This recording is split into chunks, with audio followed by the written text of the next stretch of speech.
Biblios, Greek word is scroll, and then logos ay study. That's why it's bibliology, study of the Bible, study of the scroll or study of the scripture. Tapos nalaman din natin yung term na lower criticism, pag-aaral ng mga manuscripts na meron yung Bible, yung text mismo ng Bible.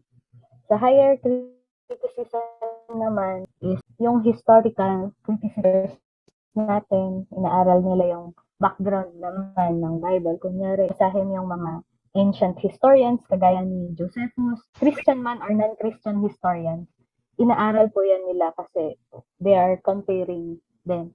And praise God nga kasi may mga non-Christian historians noon na they verify na Jesus really walked on earth, na hindi siya yung katang isip lang na sinasabi ng iba, na si Jesus ay totoong lumakad sa mundo, siya ay totoong persona. Part siya ng history talaga. So, isa yon. At marami pang iba about history na related ang mga events sa Bible, ang mga tao sa Bible. So, nalaman din natin yung word na inerrant. Natutunan natin na ito yung ibig sabihin ay yung error, or mistake. And then yung prefix na in, ibig sabihin walang mistake. So, pag sinabi natin the Bible is inerrant, ibig sabihin walang mali sa Bible. Inerrant, which is yung autographa, yun ang inerrant, yung original writings. Pero yung mga sumunod na, yung mga copies of copies, syempre may mga konting mga errors yun yung mga may mali. Pero what we are saying is that the message, the doctrine, walang error. I mean, yung pinagkuhanan ng doctrine, walang error. Again, yung autographa, ito yung original na writing ng mga authors ng Bible. So, autographa ang tawag doon. Kunyari, sinulat yung epistles ni Paul na Romans, kung nasa prison man siya, diba? Nagsusulat siya ng letter sa prison. So, yung sulat na yun, or nung scribe na kasama niya. Also sa Old Testament, kunyari, si Jeremiah, tapos may scribe siya ang pangalan, si Baruch. Or sa term natin ngayon is secretary ang nagsusulat. So, yung sulat na yun, original, tawag doon, autographa. The Bible translations that we have today are not perfect.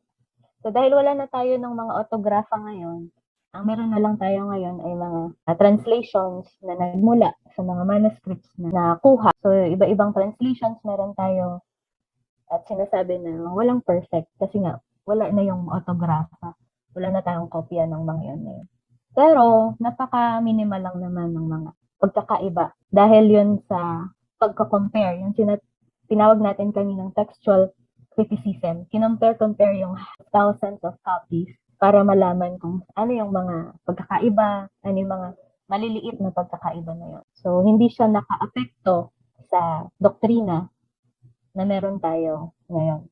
And we believe that our all-knowing God is in control of the overall operations. And we believe na soon, yung tiny errors na yon that we have in our Bible translations will be fixed. Authority for faith and practice in denominations are based on specific views and traditions. Kung naalala niyo po yung 5 views, yung una, sola ecclesia, or church alone. So, isang example nun, or dominant example nun, yung Roman Catholic Church, diba? Ang authority sa Roman Catholic Church is church mismo. Yung Pope, yung leadership, magisterial, sila ang authority. Kung ano yung sinabi nila, yun ang truth.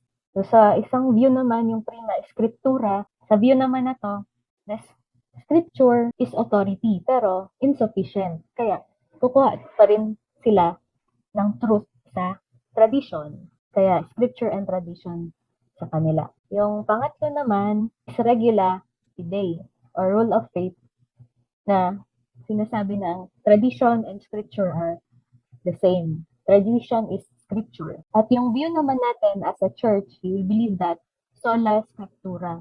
Scripture is authority. Final authority ang scripture. Pero hindi natin sinasantabi ang tradition. Kasi proof yun ng Word of God. Yung pinaka-last naman is solo scriptura, which is scripture alone. Tapos, binabaliwala niya ang tradition kasi misleading ang tradition.